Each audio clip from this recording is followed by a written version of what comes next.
Remember this thing. This is the take-home message. A rapidly progressing corneal ulcer with suppurative discharge and a slushy appearance with the tissue necrosis and the ground glass appearance is suggestive of bacterial etiology. On the other side, a slowly progressing corneal ulcers with less discharge and dry, raised, gritty appearance and hard to touch is usually the fungal one. And remember that the hypopaeon is not always because of the fungal keratitis, it may be because of the bacterial keratitis.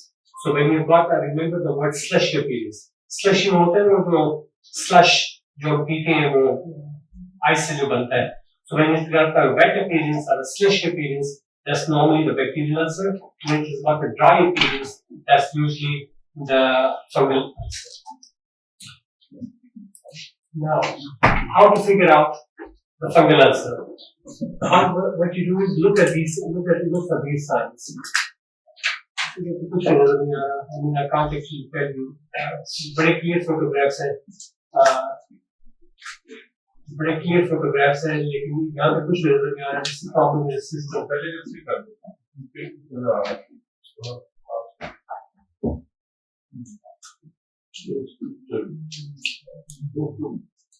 मैं किसी और आप मुझे आप लोगों को पता है तो तासा में बुलाना सामने होगा आएगा ने आप देखेंगे कि है वो बुलाने पता तो चले वो क्या हो रहा है.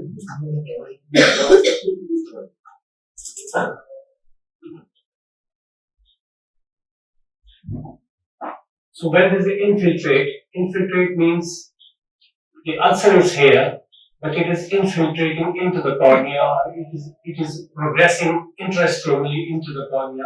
That infiltrate is the sign of the fungal keratitis. Then is the feathery appearance. If the ulcer has got these, you can see this feather-like appearance. If the ulcer has got this feathery appearance, that is usually fungal keratitis. If there are spikes on the surface of the cornea, this is the feathery appearance, and here are the spikes. The spikes is crocodile spikes. If there are spikes on the surface of the cornea, that is usually fungal keratitis. When the edges are raised like a saucer, जैसे pitch होती है ना, pitch की वाली pitch होती है. So when the raised appearance, the edges are raised as compared to the surface of the ulcer, then that is usually, we call it elevated edges, or not, we call it crenate borders or scallop margins. So this is usually a fungal keratitis. Then there's a rough texture. When you touch it, the culture and sensitivity. जब आप उसमें से culture sensitivity के sample ले रहे होते हैं, then when you touch the ulcer, when it is gritty appearance or hard appearance, then that's usually a fungal keratitis. Satellite lesions, there is an ulcer, and then there's satellite lesions that you can, in your promote, you can actually tell you about that, the satellite lesions. If you've got the one ulcer and a few more small ulcers, which are the satellite ulcers, so that is usually a fungal keratitis. Then, if you've got endothelial plaque, the ulcer is here, and instead of growing sidewise, it is growing inside towards the lens. That is called the endothelial plaque, or going into the anterior chamber. The cancer is like this. That's usually because of the fungal keratitis. Remember the hypopaeon. Not every hypopaeon is fungal keratitis. Only a convex hypopaeon, a thick hypopaeon, is because of the fungal keratitis. So there is a characteristics of the hypopaeon. If it is thick and cheesy, cheesy means if you change the position of the patient, the hypopaeon tends to keep its position and doesn't change very quickly. So that is fungal keratitis. When there is a pigmentation on the corneal ulcer, then that is usually Calvaria, which is one type of fungus. So that is a pigmented fungus. That's fungal keratitis. If you see a brown ring, which is called Wesley ring, so this is the ulcer, and this is the brown ring. If you see the brown ring, that's usually because of the fungal keratitis. Collar button appearance. Collar button appearance is sherwani का button होता है जिसमें females button होता है जिसको ऊपर कपड़ा उसी रंग का कपड़ा चढ़ा होता है. That's called collar button appearance. The ulcer will be small at the surface, but a bit bigger at the back. So that is called the collar button appearance. जो पौधे के साथ लगा होगा वो पार्ट छोटा होगा लेकिन अक्सर उससे बड़ी होगी. So that's like a collar button. So that's collar button appearance is because of the fungal keratitis. And then is the reed sign. Reed sign वो जैसे स्पाइरल के मजाक को करने को फूलों का गुलदस्ता रखते हैं तो that's called reed. So if the ulcer is like a reed, ये देखेंगे बिल्कुल गुलदस्ते की तरह. All these photographs are from my own clinical patients. So when you see the reed sign, that is the fungal keratitis. So these are the signs: infiltrate, febrile margin, spikes on the cornea, dry raised appearance, scallop margins, elevated edges, satellite lesions, endothelial plaque, immobile convex, hypopyon, basilar ring, black pigmentation, collar button appearance, and reed signs. All these signs are the fungal keratitis. So if you don't see any one of these signs, that's a clue that it could be the bacterial keratitis. So you have to figure out the fungal one, and the rest of them are bacterial. So there are certain points in the history of menopause, tertiary appearance, fast growing, clinical diagnosis, correct and systematic observation. This is the literature which says that 50% of the patient actually is about 70 to 80% clinical practice.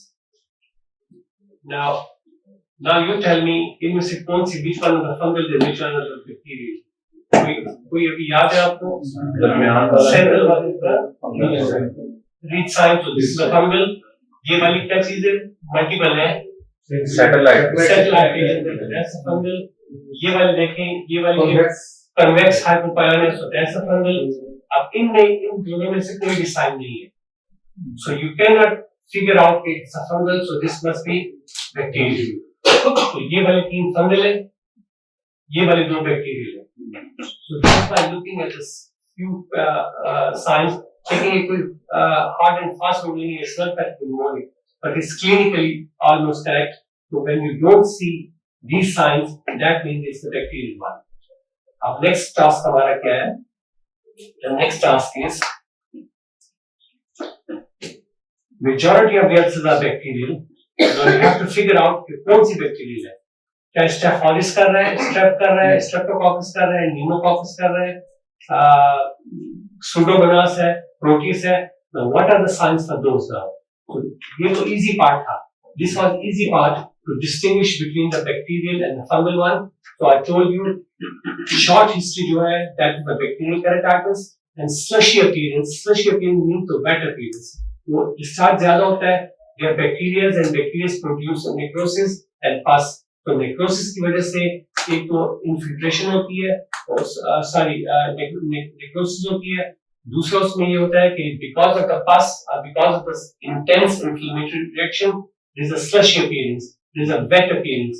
बस ये आप याद रखें कि जो wet appearance होगी that is because of the bacterial ulcer and dryness or dry appearance is because of the fungal ulcer. So if you वापस चलते हैं, so these are the top 2 are the bacterial ulcers and the bottom 3 are the fungal ulcers. Now the bacterial type. आपको ये कैसे पता चलेगा कि which bacterial ulcer is which one? Because you have to start the treatment. Sometimes you don't have the time and you have to start the treatment straight away. Now remember, कुछ चीजें ना you have to remember by heart. Clinically common जो होते हैं they are Staphylococcus aureus, Staphylococcus epidermidis, and Staphylococcus pneumoniae.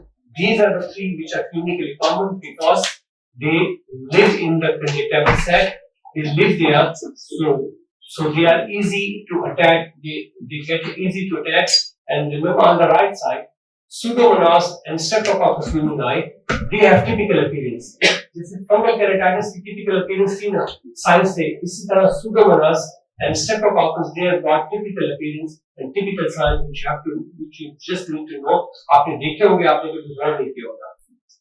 So now tell me, if the clinically common है, which patients they will attack? कौन से patient को just लेकिन इसमें कोई वो नहीं, साइंस नहीं है, it's common sense. Dry eyes. Dry eyes. Contact Because when they are living there, when they get an opportunity to attack, they will attack. And what is that opportunity? When there's a dry eye, when there's a healing defect, when there's a local problem. So remember this thing. Ocular surface pathology, any ocular surface pathology, whether rosacea, bullous keratitis, trauma, keratoplasty, pterygium surgery, corneal sutures, all those are local threats. So what will attack the local which are living there, and these are Staphylococcus aureus, epidermolysis, and pneumoniae. Because they are living there, so whenever there is a local threat, a local breach, epithelial defect, corneal stitches, keratoplasty, pterygium surgery, CXL, refractive surgery, all these are local pathologies. So whenever there will be corneal ulcer, it's more likely to be because of these pathogens.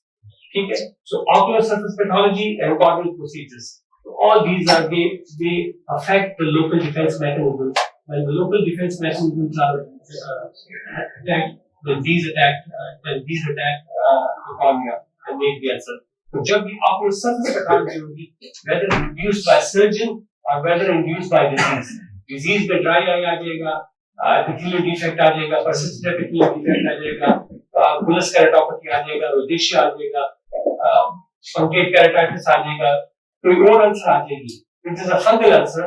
A fungal ulcer में भी local defense breach किए, there will be superadded bacterial infection. Whenever there will be surface pathology or corneal procedures में you have done CXL, you have done the keratoplasty, you have done laser, whatever you have done, after local defense mechanism breach किए, so these three they get an opportunity to attack, and when they attack, they produce a bacterial ulcer. ये जो दूसरे हैं pseudomonas, ये भी मैं आपको pictures बताता हूँ. They are part of very typical clinical case. आप एक दफा सीख लें, next time you see them. अब आपके पास पेशेंट आता है, corneal stitch है, cataract हुआ है, 6 महीने पहले cataract हुआ है, stitch और stitch में abscess है. तो which type of ulcer it will be? Bacterial. और कौन सा organism होएगा? Staph aureus, Staphylococcus aureus, epidermolysis. It's more likely to be these. आपको clinically guess कर सकते हैं, आप कल्चर सेंसिटिविटी जरूर करें, लेकिन आप ये कर सकते हैं. ये हिस्ट्री होगी, ये वही वाली स्लाइड है, दोबारा आ गई. Now, clinically distinguishable. अब यहाँ पे एक्चुअली नजर नहीं आ रहा, ये वाला प्री ट्रीटमेंट पिक्चर है और ये वाली पोस्ट ट्रीटमेंट पिक्चर है. The ulcer is only a small ulcer. ये देखिए अल्सर इतनी छोटी सी है. ये वाला जो व्हाइट नुक्ता आपको नजर आ रहा है, ये अल्सर है, and the whole cornea, almost half of the cornea is hazy. So this is called ground glass appearance. Instead of the clear cornea, you get the frosted cornea. So when you get a frosted cornea with a very small ulcer, that is usually a pseudomonas. Pseudomonas का होता है, reaction होता है, toxins होते हैं, and that causes a reaction. So there will be a very small ulcer like this one here, and it's a ground glass appearance. Almost half of the cornea has got a ground glass appearance, which you can't see, and just you put it on the treatment, and after a few days, it's all clear. So this is the ground glass appearance. This you see with the pseudomonas, with more diffuse edema, and then if you don't treat it in time, there will be stomal met. जो stomal met देखते हैं, pseudomonas का जो toxin होता है, that's very aggressive. So that's why you see the matting, you see the necrosis, and you see the ground glass appearance. So this is the pseudomonas. Proteus or pseudomonas are almost similar. Okay, Proteus is slightly less aggressive as compared to the pseudomonas. So that's the only difference between these two. Streptococcus pneumoniae. पहले वाले में आपने pseudomonas में क्या देखा था? Ulcer कितनी छोटी थी कि बड़ी थी? छोटी थी, and there was a ground glass appearance which was more.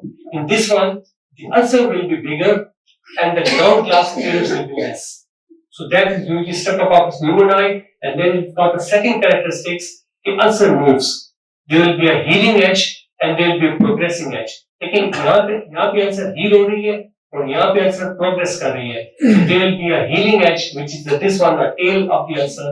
So there's a tail of the ulcer and there's a head of the ulcer, which is progressing. और पीछे से heal होता रहे, आपने antibiotic दिए, पीछे से heal हो रहा है, आगे move कर रहा है, पीछे से heal हो रहा है, आगे move कर रहा है. So that is usually Streptococcus pneumoniae. So today's take is मैं ये वाली talk यहाँ पे finish करूँगा.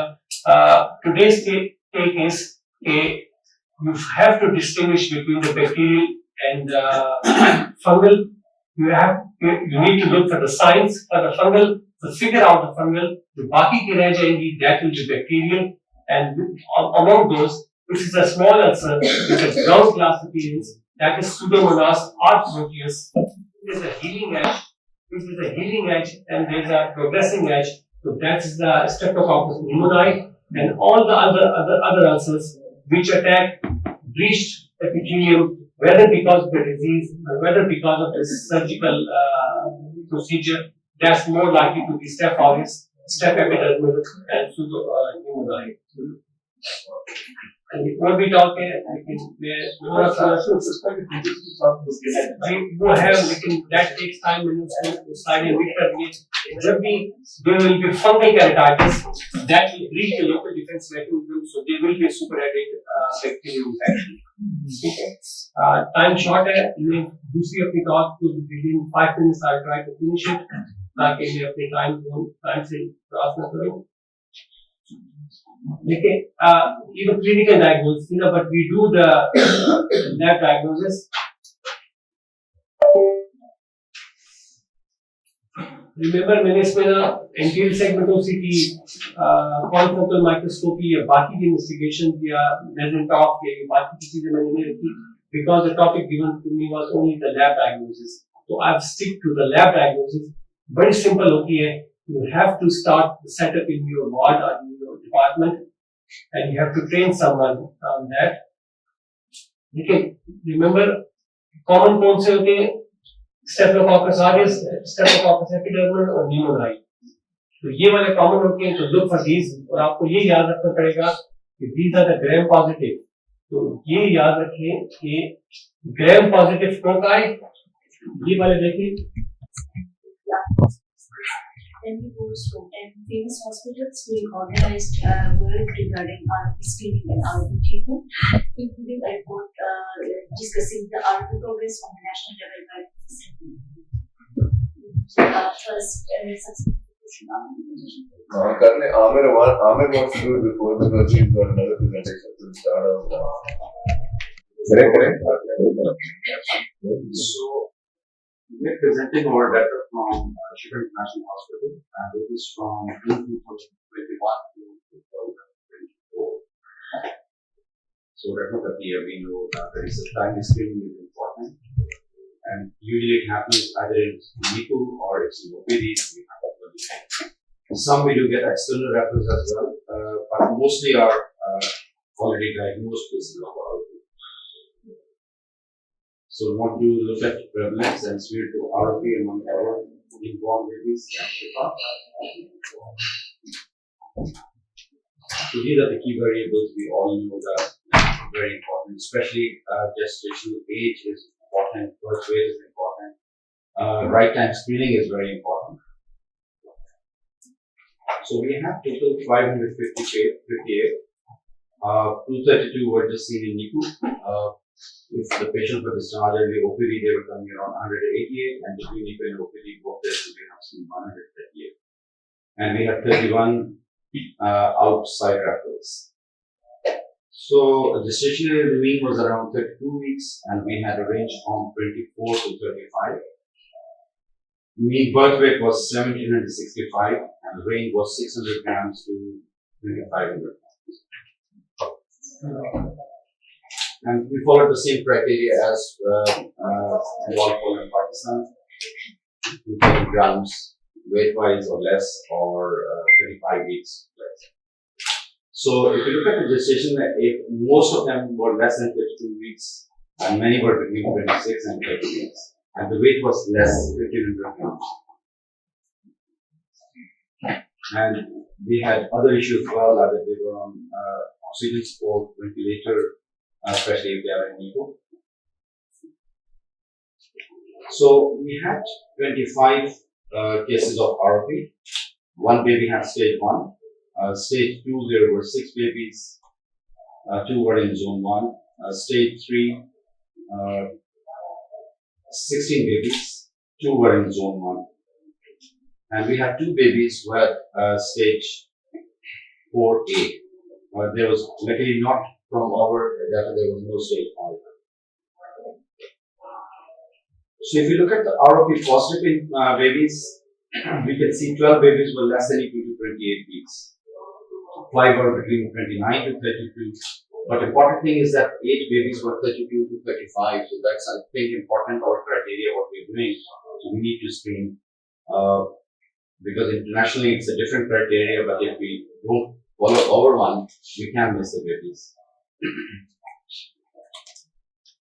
And if you look at the birth weight, 15 babies were having between 1,000 and 1,500 grams. So which again is significant. Low birth weight was important thing here. So majority of the cases were between stage 2 and 3.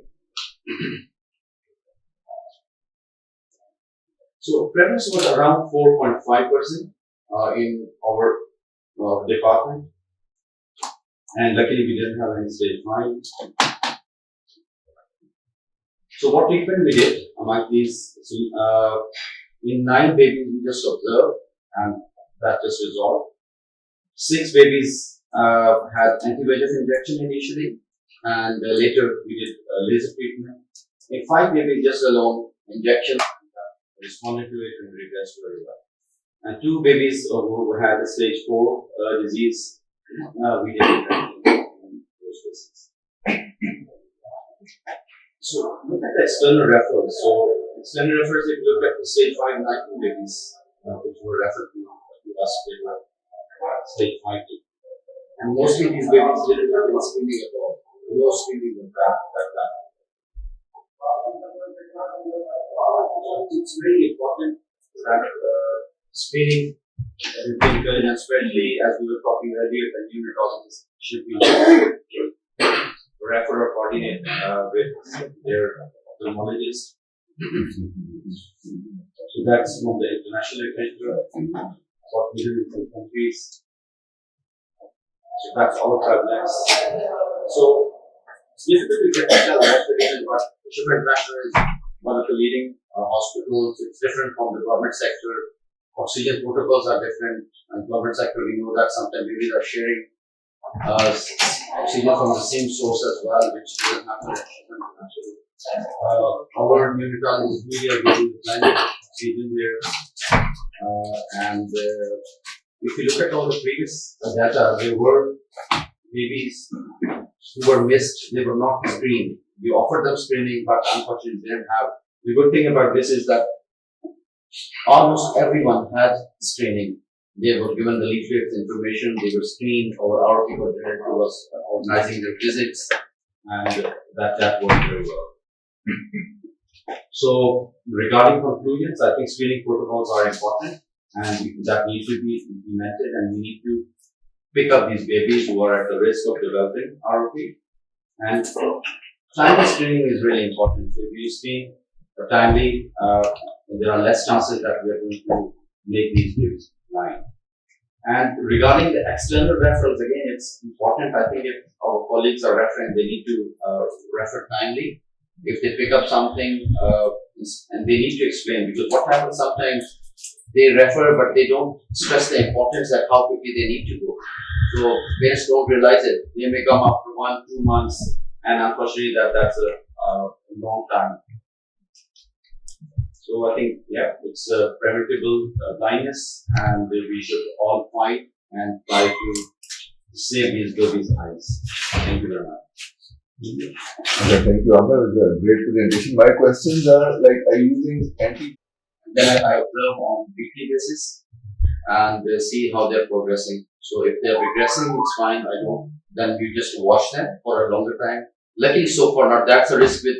We know that with anti-VEGF that sometimes complete restoration doesn't happen in the later stages, which I think Dr. Puram may tell us better. But if it's doing fine, then that's all right. So few babies, they just have injection, but mostly what I've seen, you have to do laser treatment in these cases, because that avascular area, if it remains there, it's safer. We do the laser treatment to that area, and then what time will you do the laser? What time do you do the laser after the injection? It depends. Not, I would say exactly time it would be difficult, but maybe after 4 weeks, 8 weeks. So not immediately. And do you do a general anesthesia?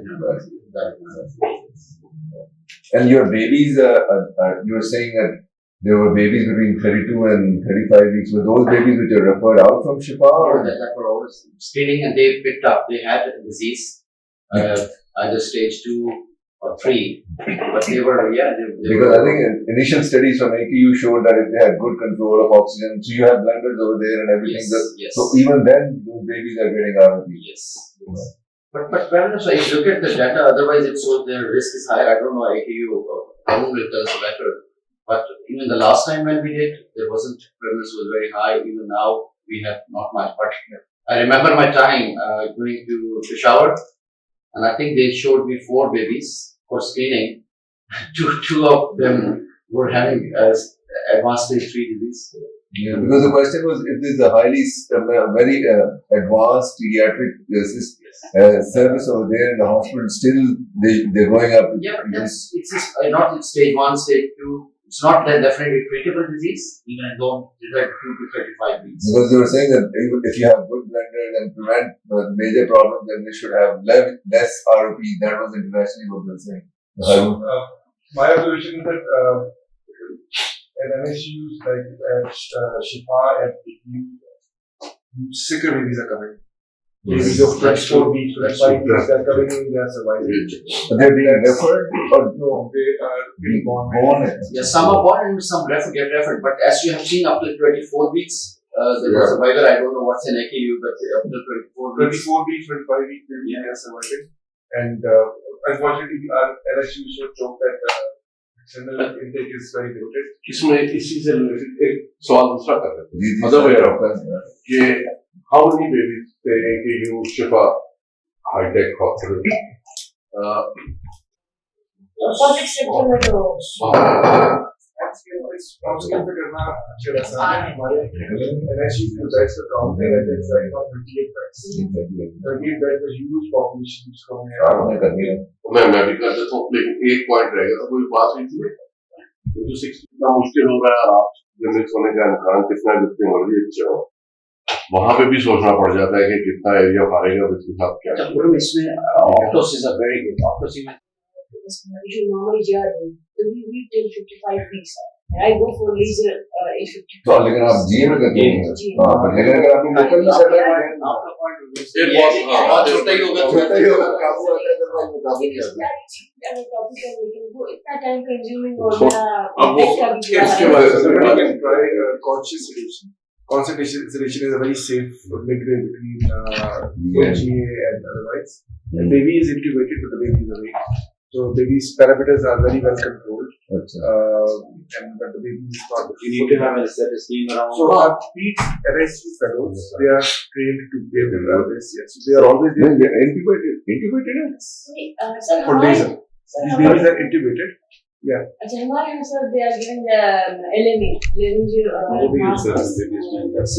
वो जिसमें हम आमतौर पर EUA कर जाते होते हैं उसमें आप कर सकते हैं ये एक पॉइंट है मैं अभी अपनी प्रेजेंटेशन के बीच में लाऊंगा मैंने बहुत सारे देखे हैं इनकम्प्लीट लेजर हुए उनको फर्दर मैनेज करना बड़ा मुश्किल हो जाता है इसलिए आप जिस तरीके से भी करें आप बस ये देख लेंगे आप लेकिन हमने देखा इतनी टाइट लेजर की जरूरत नहीं पड़ती एंटी लग जाए फिर इतनी oxygen protocol in our hospital is almost perfect because I have checked each and every baby who comes to us that what kind of we have started noting down all the oxygen that was given and it was quite good. It has improved a lot. And but despite this, at least I think 3 to 4 every week from other hospitals, from other areas, we get about stage 5 advanced at least 3 to 4. So I'm sure you're also seeing the same number or maybe more who can't be treated. Most of them are not known by immunologists. others a problem, even if they were told that parents or grandparents, they say that the child is too small. Even their pediatricians sometimes. Neonatologists in the hospital tells them to go and have the screen, but their own pediatrician locally said, no, the child is very small. So these are the problems. And then you have to, एक दफा तो मुझे पूरा वो बेचारी माँ की ससुराल के साथ झगड़े करने पड़े थे बैठ के. But how much can you push? They think you have other motives. So the other important thing is, I don't know how to tackle this. This will be our duty. Is the ophthalmologist. Okay, neonatologists, they can miss telling you when to go, but I have seen so many babies in the last year who have been to very senior, reputable ophthalmologists, professorial level, and who have just seen the baby, okay, posterior pole is fine, now come back in 1 month. So, whoever tells a premature to come back in 1 month has no idea. They have not read ROP ever, maybe. But this is happening. So, okay, again, posterior pole is fine, quick look, and then come back in 1 month, okay, 4A, 4B पे पहुंच चुका है बच्चा. So, इस तरह के I have seen a lot in the last year. So, that was very frustrating. Because they are looking for just red reflex, sometimes just macula. And paradoxically, I mean, when yesterday we were mentioning that when the pupil is small, then it's a red flag. Okay, then we can't let the baby go. But when they say the pupil is small, okay, come back in 2-3 weeks' time, maybe it will dilate. This is happening by the eye specialists. And then most of the eye practice, they don't use indirect, and if they do, they only have 20D, which comes with the indirect. That's all they have. And how can you see a baby with a 20D? 20D will tell you, details about whether they are new vessels or not, but the peripheral retina has to be seen by wide-angle lens. So this should be mandatory, because otherwise they will have a lifelong tragedy. Hemoglobin was discussed yesterday in one of the talks about ROP. In the last year, because I've been noting this hemoglobin thing for the last 10 years, and it started with twins. One developed ROP, the other did not, and this was one major criteria. Other systemic comorbids, all this. And so last year, seen that about 80% had that hemoglobin dip after 2 months. So then the pediatricians, they came up with the explanation that the immature hemoglobin turns into mature hemoglobin, and that's when the dip is and everything. But we also noted that during that time, ROP gets worse. Whoever has it, whoever has a risk for it, that gets worse during that time. So tonics and iron supplements and things are important there. But what do you do when it's 6? So many of them came out to be 6.5. Then transfusion has to be considered, because it's not even good for brain or something. So pediatricians were also concerned now, because now they found out. Now about incomplete laser. In the last year, I've seen some incomplete lasers, more than previous years. और अब उसका वजह यही है, I know it's not easy for every hospital to do under general anesthesia, so that has to be sorted out, like they were saying, LMA, or what kind of sedation is more effective, because those patients were not easy to tackle afterwards. अच्छी भी laser हुए अब सारों के हमारे ही अपने patients हैं, कुछ लोग बहुत अच्छे लेजर हुए थे, और उनको देखा तो उनको और बड़ा अच्छा फॉलोअप भी दिया हुआ था हमारा, हमने से किसी ने, लेकिन उसके बावजूद वो एंड में एक्टिवेट होके तो डिटैच होकर आ गए. और मैं सोचता रहा था कि मैं सारे नोट्स देखे, सब कुछ देखा, everything was perfect, everything was done right, yet ये वही वाले होते हैं posterior disease वाले जो अभी जिक्र हो रहा था, तो अब उनके साथ क्या करना है अभी करते हैं तो सो ये जरा डिफिकल्ट कर देता है क्योंकि इसकी जो पेरिफेरी पे रेटिना होता है अगर इनकम्प्लीट हुआ हो वो किसी वक्त भी क्रम्बल करेगा, उसको नहीं छोड़ा जा सकता। आप जो टीके लगाएंगे वो उससे पीछे वाला काबू आएगा। Vessels can go from the sides, then anti-VEGF cover with incomplete laser will work. But if it's broad and the broad area is beyond it, then that causes problems. So, now this is the one where you were talking about very posterior disease and all that.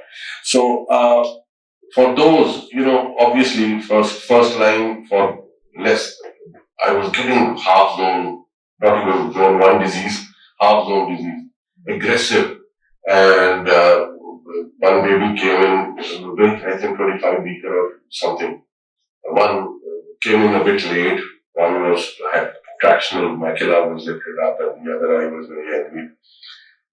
So, for those, I think the best management is to give anti-VEGF, see after a few days how things are going, but if there are any signs of aggression in there, these are the ones who will require very early laser. Now, very early laser means, in the old days when there were no anti-VEGFs, we had to come to zone 1 almost, just sparing the macula and do the rest. But now we have anti-VEGFs. So what I do is, I divide zone 2 into 3, mid zone 2 and all that.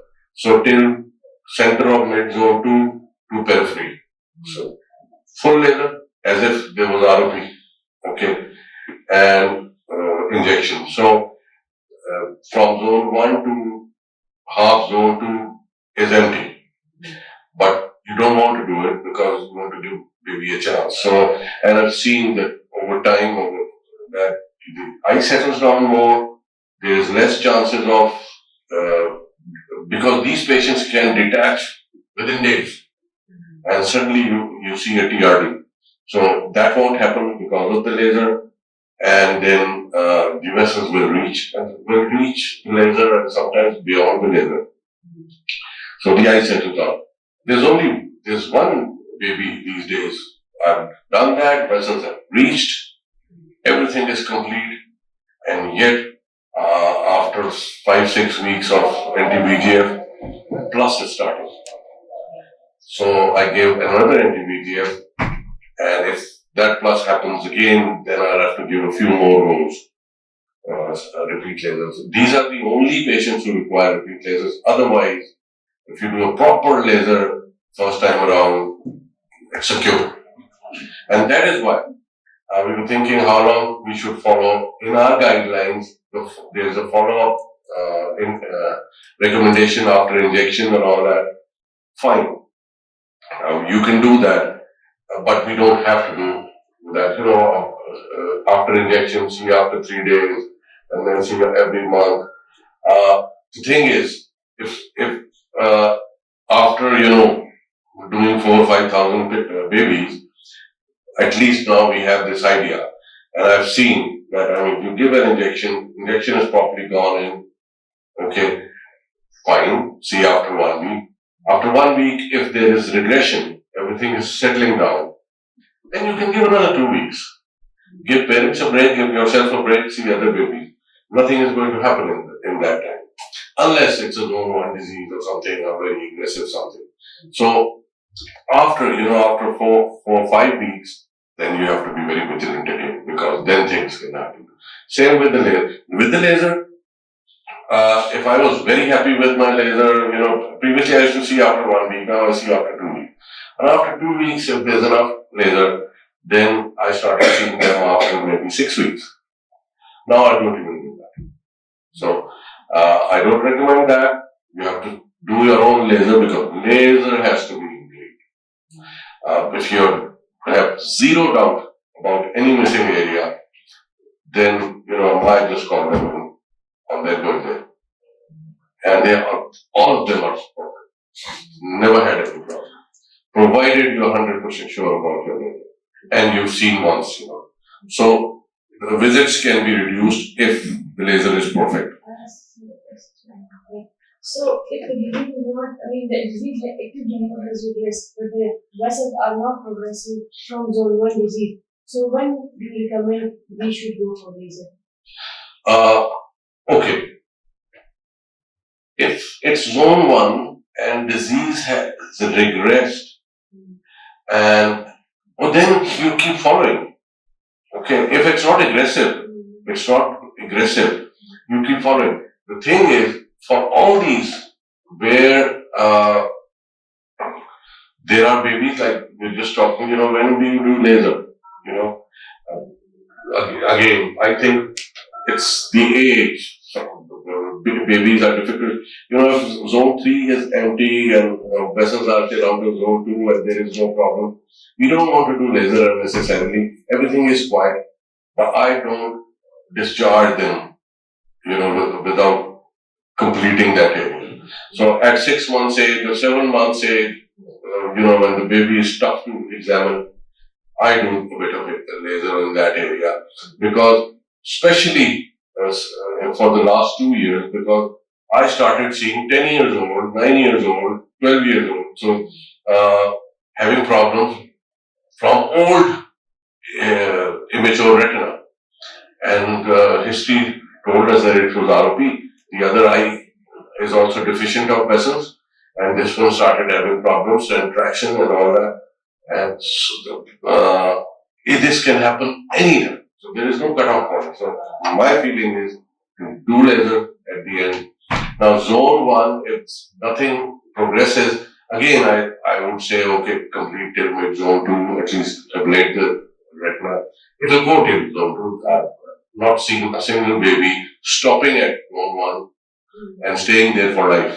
25 minutes रह गए बस चले बस इसको छोड़ देते हैं बस वही वाली में स्टाफ बस एक और पॉइंट सा चलो साथ साथ होता जाएगा अभी हम साथ अरुण की टॉक आएगी तो अरुण से पूछते हैं भाई तो बस ये इम्पोर्टेंट पॉइंट है साथ अरुण आपकी बात ना करनी है अच्छा हाँ करेंगे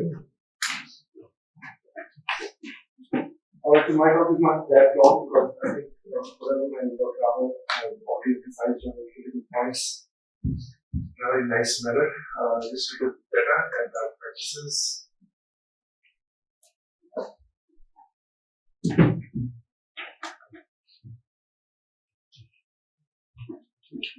So this is just to highlight the overall burden of disease at our hospital. Data is from Jan till October 2025. I think presented the last year data at the last year conference. I haven't included the last 4-5 years. So we had the total of inpatient exams. So we have an NICU that is 38 bedded now, along with babies going into the step down unit that is 24 bedded itself. So a lot of these premature babies before the 40 weeks hanging around the hospital. Total new inpatient consults that we received this year were 55. And then these concerns, along with external referrals, translated into nearly 660 clinical visits of these babies. Of course, from babies coming many times, total 660 visits of these babies in the clinic in the last 10 months. The breakup showed that 82% were internally born babies and 18% were external referrals. So out of all these 660 visits of 55 babies, we had ROP in 31, any state of ROP in 31% of cases, and no ROP in 69% of cases. And out of these 31 babies, the patients who ended up having intervention and injection were given in 10 cases. Surgical management was required in 8 cases, but these were all external referrals. For the breakup of antibiotic injection, 60% were external referral babies and 40% were internally from our own born babies. The safety was done mostly on the external referrals. Our babies did not meet surgical endpoint. For surgical success, we had 13% failure and if we take 7% around success. And time of surgery was administered, 40% received pain reduction, 20% received buccal only, followed by laser. Then with buccal combined was done in 20% of the cases, and we will do more than cases. So, the clinical update is further enhanced by the approval of Phoenix Icon Go, and we will be initiating the service in January. We have our own camera. There has been an addition of 14 NICU beds from 24 to 38 now, and we've also started our services of NICU at Innova Hospital. That is also referring babies to again for our development. For the research update, we have received another grant funded study for the weight gain and ability of ROP.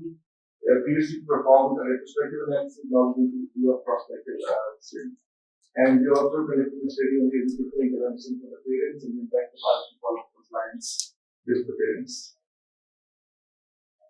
And for the educational update, we have made it mandatory for all the residents from year 1 to year 4 to retain to RP training during their physical training. At least they should get twice 1 month exposure with RP clinic. We have recruited another periodic ophthalmologist as taken somewhere in Auckland, and of course the amount of exposure for the residents has increased. And we have also make sure that there is an active involvement of the protection of the health. This is a little update from our. Thank you.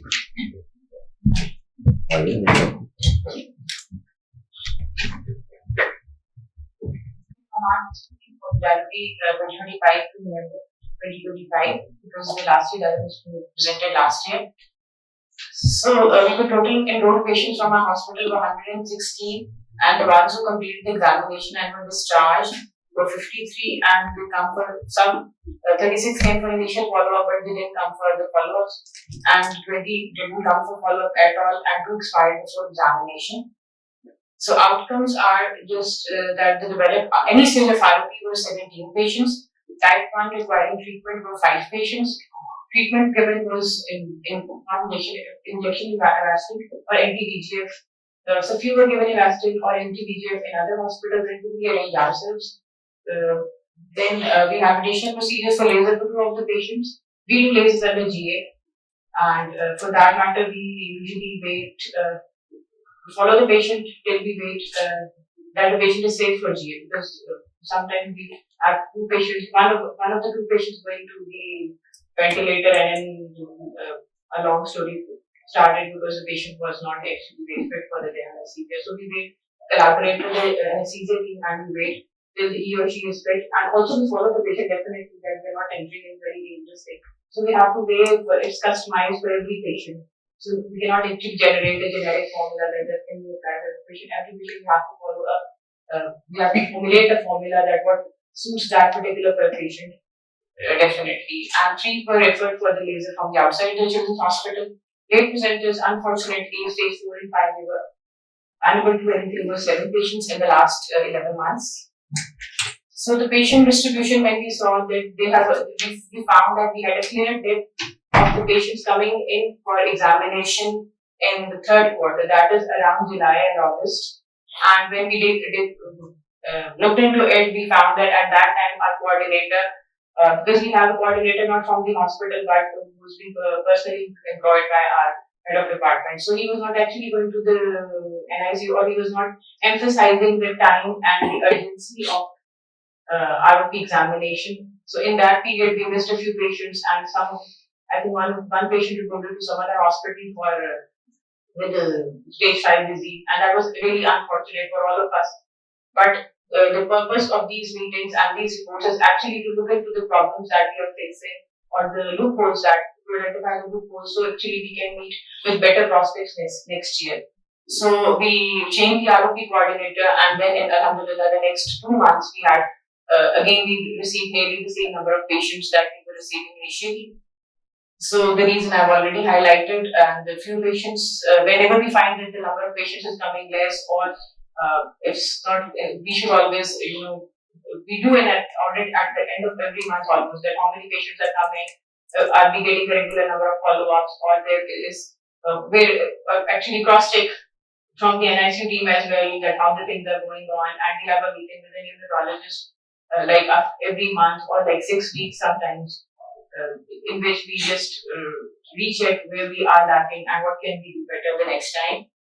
So that's the message that growth isn't just counting the success, it's taking the cracks we get. Because आप लोगों का unique hospital है, you don't have in-house babies. So All your patients are referred. So that is the actual problem. So that's why we just take the ICU where we have actually the vendors. Otherwise, our mortality rate is not high, unfortunately, because every sick baby is coming to the children's hospital. And we have another ICU also where in one ward there are 3 babies and 3 are being embobagged by the parents. So उसके अंदर तो there is a very less survival of the patient, but there is one good ICU where we have around I think 40 wards, and there they have blenders and proper oxygen, and those babies are good survivors. So they actually do the triage themselves. किसको उन्होंने उसमें रखना है, किसको उन्होंने उसमें रखना है. So yes, अगर inpatient रूम में शायद ज़्यादा बच्चे बेहतर हो जाए. That's all from children's hospital. Thank you so much. I'm Dr. Nanesh from Medical College. You know that the statistics we are sharing regularly for the past 3 years, so I will be showing the statistics of this year from January to November 2025. And I came up with few points which are very frustrating for me and for my team. So I want your suggestions regarding that, how to improve it and how to deal with it. So you can see it because the youth teaching hospital is the only tertiary care hospital dealing with the patient right from the Hassan Abdal to the upper Khorasan. So, and you have only one in that area. So the number of patients we are getting meeting the criteria is very high. And as you can see in 1 year, or not in even 1 year, it is within 10 months we had 496 patients. And the total number of patients we could screen was only 95. And I'm going to tell you the details why we couldn't screen all these patients. So the total number of patients not screened were 401. And out of these, 141 was because of non-functioning equipment. It took me more than 6 weeks to fix it. So because for the last 2 or 3 years, I'm with my nicotine, we had conversation regularly, we meet up, we see each other. So the number of total patients enrolled for screening has increased in the past 2 years. But because of all these things, 2 months or more than 2 months, we were not able to screen the patient, and that was very frustrating. The other reason for not screening the patient, because 127 were expired before screening and 82 were discharged before screening. So we can deal with it. The number of patients discharged before screening, we addressed that thing, and we have made the rotation now twice a week.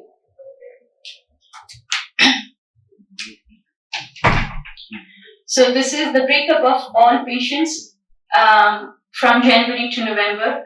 And from January to November, we had 10 patients with ROP, excluding those 2 patients which came up with full retinal detachment during the time in which we couldn't screen the patient.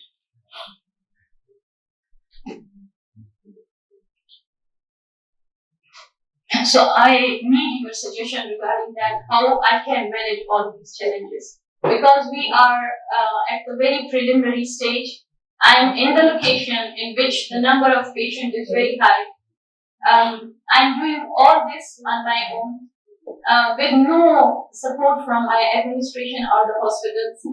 And because the MS team is totally banned in the youth teaching hospital because of the unfortunate incident 2 years back.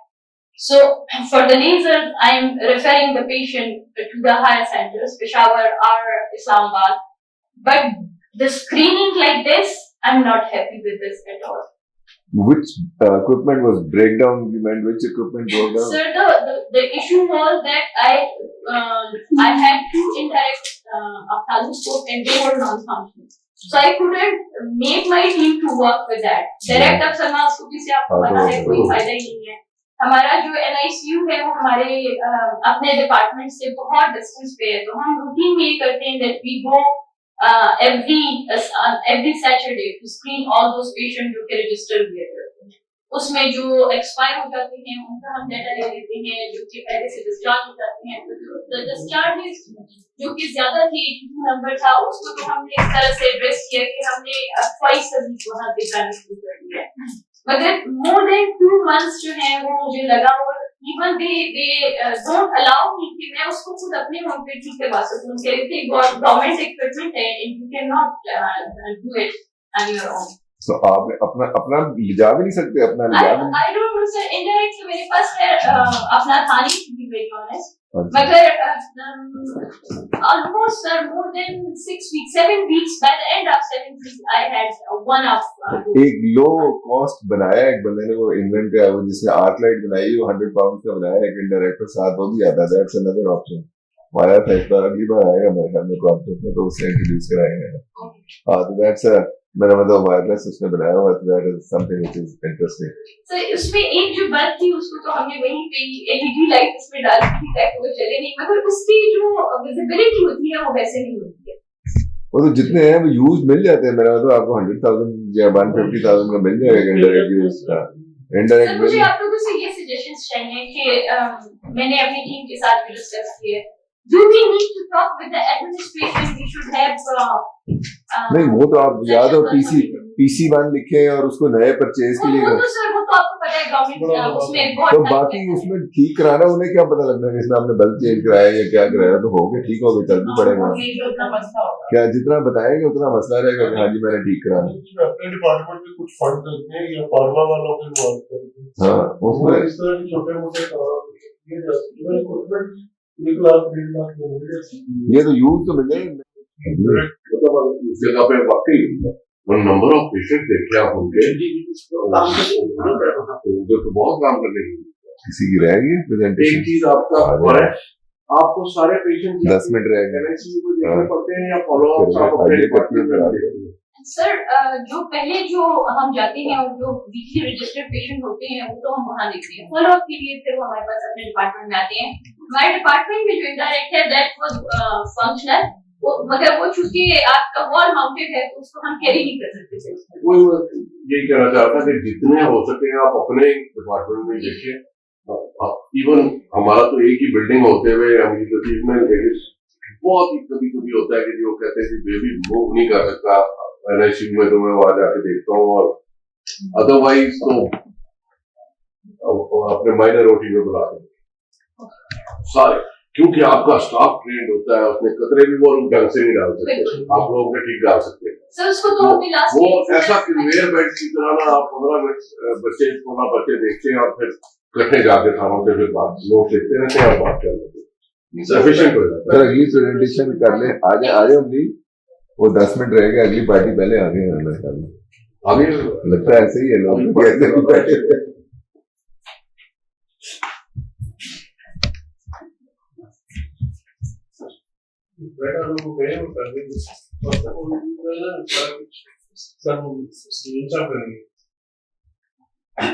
maybe लेकिन there is a वे हो सकता है, not impossible. ये तो कोई ऐसा मसला नहीं है. Assalamualaikum. I'm Dr. Nizara, Assistant Professor of Ophthalmology Department at Jinnah Hospital, presenting my ROP audit of 1 year from January 2025 to November 2025.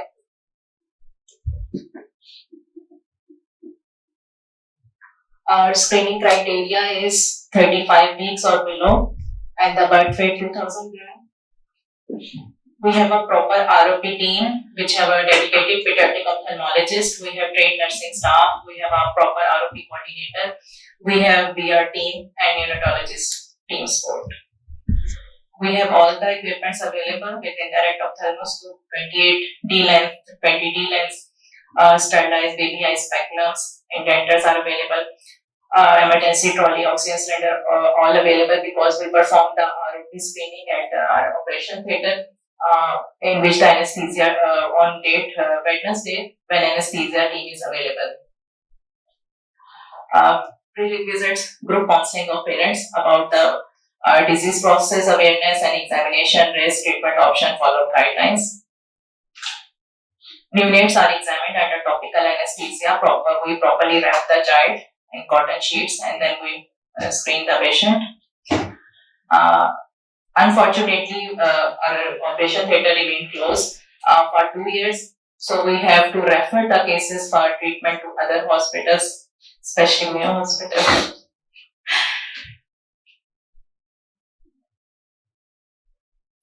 We have registered ROP screening cases from our ICE NICU, 173 cases, in which we screened 52 cases. Expiry rate was too high, it was 58, and the 63 cases didn't come for screening. Loss to follow was 15, twins were 28, triplets were 3. Birth rate, we get the patients from 700 grams to 2100 grams weight. Gestation age was 26 weeks to 35 weeks, and average days of oxygen therapy was 7 days. ROP detected was in 7 infants. Total eyes in which the ROP detected was 13. Birth weight was 700 to 1700 grams in which the retinopathy of prematurity was detected, and the gestation days were 28 to 34 weeks in which the ROP was detected. In one case, we have detected the AP-ROP.